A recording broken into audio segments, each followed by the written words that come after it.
Welcome to the program today. Mondo back here with a check-in from the Pre-Trib Prophecy Conference down in Dallas, and we're here with Olivier Melnick, and he is going to share with us a couple things. Kind of share with our audience a little bit about you and your ministry, what you've been doing. Okay, I'm a Jewish believer in Yeshua, in Jesus, for the last 38 years. I've been, for the last 24, I've been with a mission agency, Chosen People Ministries. We specialize in taking the gospel of Yeshua to the Jewish people. And so that's what I've been doing. And I was in the Northwest for a long time. We just relocated to the Dallas area, where I will be serving for the time being. And my area of specialty is teaching the church about anti-Semitism, and I've done that for the last 21 years now, and I've written several books on it. I do a lot of conferences and a lot of teaching on the history of anti-Semitism, the new anti-Semitism, and also not just telling Christians what happened, what's happening, and what's going to happen from a biblical standpoint, but also what Christians can do to be involved in making a difference for the Jewish people. Mm-hmm. Kind of talk a little bit about the difference between, for those that might not know, what's old anti-Semitism versus new anti-Semitism. Kind of talk about that. Well, why don't we just start with a definition of anti-Semitism? And a good definition, I think, is anti-Semitism is the irrational hatred of the Jewish people, characterized by thoughts, words, and actions, or any combination of the three. So I think that one of the key words really is irrational. When you look at how people hate the Jews, sometimes you have people who hate the Jews, who hate Israel. They've never met a Jewish person in their lifetime, yet they hate the Jews. So you have, the way I divide anti-Semitism, you have classic anti-Semitism that I would say goes all the way to the Holocaust. And then you have the new anti-Semitism, which we're still in, but I also, I see that from 2012 to today, there's a new hybrid of anti-Semitism, which I call end times anti-Semitism. I mean, you know, we're in the end times. Things are converging at a very fast speed. And I see since 2012, and I document in one of my books, I see again Jews being killed. And it's like exponential, global and exponential. So just Jews being killed for being Jewish. And so that's one thing that I think is making it even closer to the end. But a classic anti-Semitism is basically the hatred of the Jewish people. It started at the beginning of the Church Fathers in the first couple of centuries after the closing of the biblical canon. Basically, it was just a difference between the Christian and the Jews. It was not really even anti-Semitism. It was theological anti-Judaism. We, the Christians, are different from the Jews. And it was just a different dialogue, different perspective. Then the Church Fathers, many of them started looking at scriptures allegorically, and early on thought that maybe the church had replaced Israel. So if the church has replaced Israel, God maybe is done with the Jews, and if he's done with the Jews, why should we care? I mean, I'm summarizing it, but basically they started teaching that to the masses, and the masses were uneducated, and you take an uneducated group of people, and you add to that the sin nature, the fallen nature that all of us have in us. And then it builds this an animosity against a people group that eventually becomes the scapegoat of humanity. And we're responsible for everything. We control the banks, we control Hollywood, we're responsible for all the ills of the world, which of course is not true. When you read the Bible, it's the opposite. Israel is in God's plan. Someone said recently, if you do not understand Israel, you do not understand the Bible.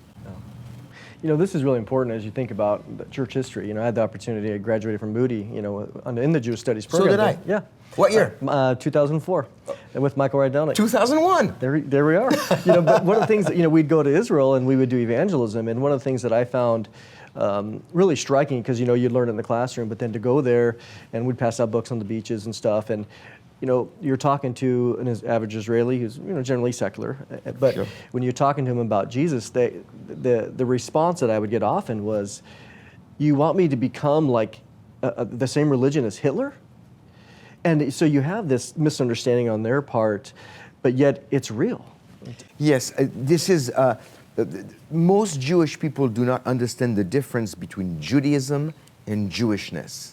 They go like, well, if I become a Christian, I mean, my whole family, when I became a believer 38 years ago, I talked to my dad and I said, Dad, do you think I'm still Jewish? I don't think so. But the difference is Judaism is something you follow, something you practice. A Gentile can practice Judaism. It doesn't make him a Jew. Jewishness is something you're born with. It's in the blood. When I became a believer 38 years ago, I did not have a blood transfusion. Okay, I was covered by the blood, but I didn't have a blood transfusion. That's right. So I'm still Jewish. Okay, I actually feel more Jewish today than before I was a believer because now I found the Jewish Messiah.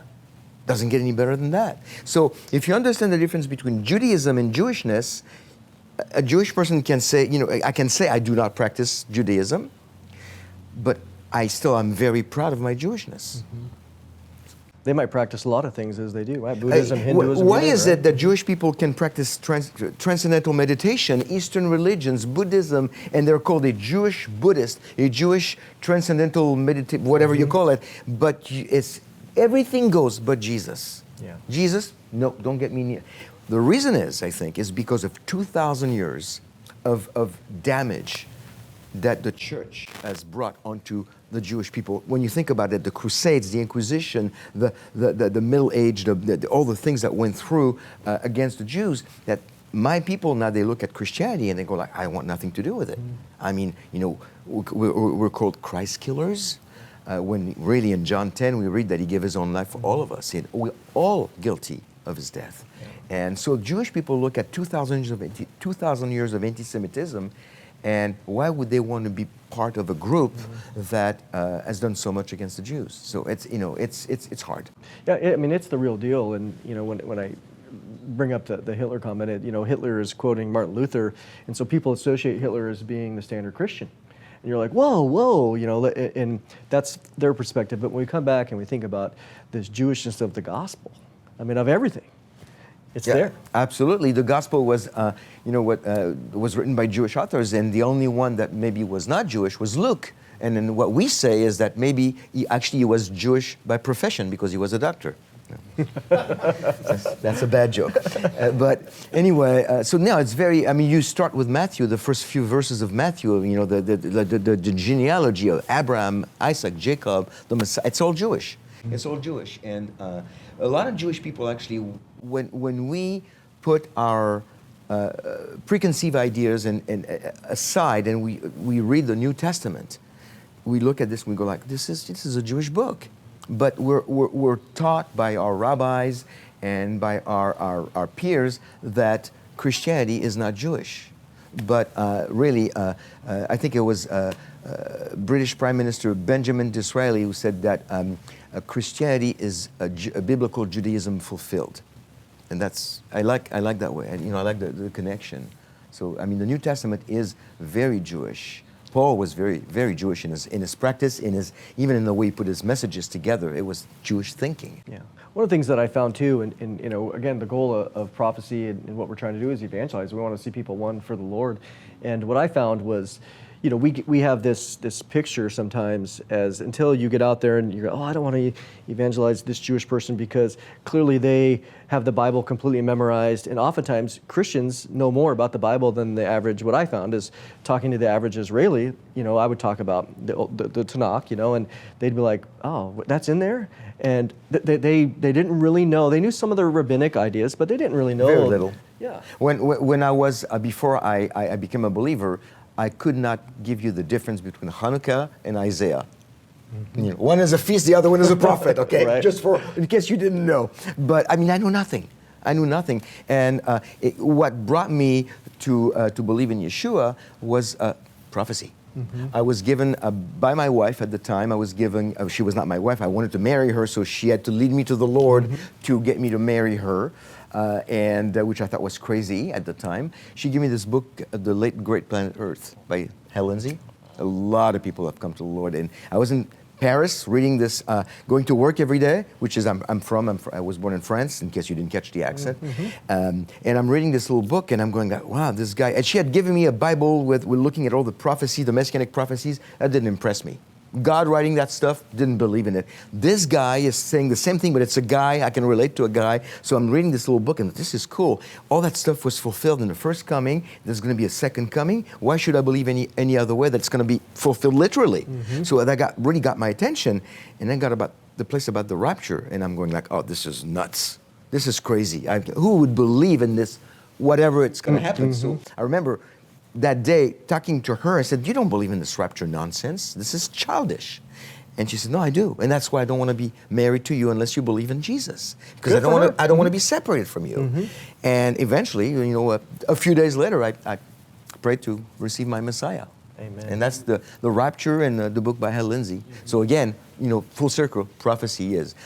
Prophecy is both, I think, it draws unbelievers to God, and it should, if it's taught properly, it should encourage the believer and strengthen our faith. Because when you look at, I think it's eight prophecies about the Messiah were fulfilled. The story about the whole state of Texas with 1 foot, 1 feet deep with the coins, and you send somebody blindfolded, and they find the right coin with the red mark on it. It's crazy, and he fulfilled. I think it's 109 in the first coming. Too many zeros once you get to the statistics. Oh yeah, it's crazy. So prophecy is very important. So when you as we end here, you think about somebody watching there. They're sitting there with, with their uncle or their aunt, and maybe they don't believe. And you have the person that believes. Oh, I love prophecy. What do you say? How should we take prophecy and speak to the believer and the unbeliever? What message does it have for each of them? Well, the way I do, I teach messianic prophecy. All year long. I do it, when I'm done, I start it again because, it's really an important part of what we need to do. The way I look at it is that I take the Old Testament and I look at it, the Tanakh, the Jewish Bible, which is the Old Testament, just slightly different order. And I have a background I was trained as an artist in France. What else? France, of course. So I look at a blank canvas, Genesis 3:15, a blank canvas, and we just do the outline of a person. We don't even know, the seed of the woman, and then you keep going, and you get, it's going to be the line of Abraham. It's going to be the tribe of Judah in Genesis 49:10. It's going to be a prophet like Moses, and so you get more and more details. By the time we get to the end of the Jewish Bible, you have a crisp 4K HD color picture of only one person, Yeshua, Jesus. So I like going through all the prophecies in order, and I ask people, I said, just look at it with an open mind. Just put your preconceived ideas aside and look at it with an open mind and an open heart, and say, well, and ask God, if this is really what your truth, then show me Messiah in the Old Testament. I mean, when I read Isaiah 53, the exact address is actually 52:13 through 53:12, to a Jewish person, I said, just listen, and don't just listen and tell me if it paints a picture. Every single time, I get the same answer. I don't believe in the New Testament. And then I tell him, what do you mean? He said, well, this is about the crucifixion of Jesus. I don't believe in Jesus. And then I tell him, it's in Isaiah. Your prophet, 700 years before crucifixion even existed. What? So, I mean, prophecy is very, very powerful. I'll echo that too, because when I was doing archaeology in Israel, I had the opportunity to be around, again, Israelis that were going to school, and I had one guy that I had targeted, and I was talking to him, and I brought out the Hebrew Old Testament. I said, hey, can you read this to me? I'm struggling with my Hebrew here. And so I had him read that passage, Isaiah 53, and he read, half of it, and he threw it back at me. He goes, no, I don't read that stuff. And I go, you don't read your own Bible? But he said the same thing. He was like, well, that's clearly Jesus. And then a few days later, he had said, Mondo, I got to talk to you. And he said, I want to do everything I can. I don't want to go to hell, man. And I go, well, here's an answer for you. Yeah. But it was just interesting that so often they don't engage, and it's almost like it's been kind of hidden. Yeah, and also around the 11th century, there's a French Rabbi Rashi, who really changed all the interpretation of the messianic prophecies to mean Israel, and he's never been challenged by anybody seriously. So to this day, when Jewish people study the Talmud, the commentaries on the Old Testament, or even the Tanakh, they have the commentaries by Rashi, and it's like God's word. So they just go like, well, it doesn't mean the Messiah, it means Israel. It cannot mean the Messiah. It's like circular reasoning. So it's difficult, but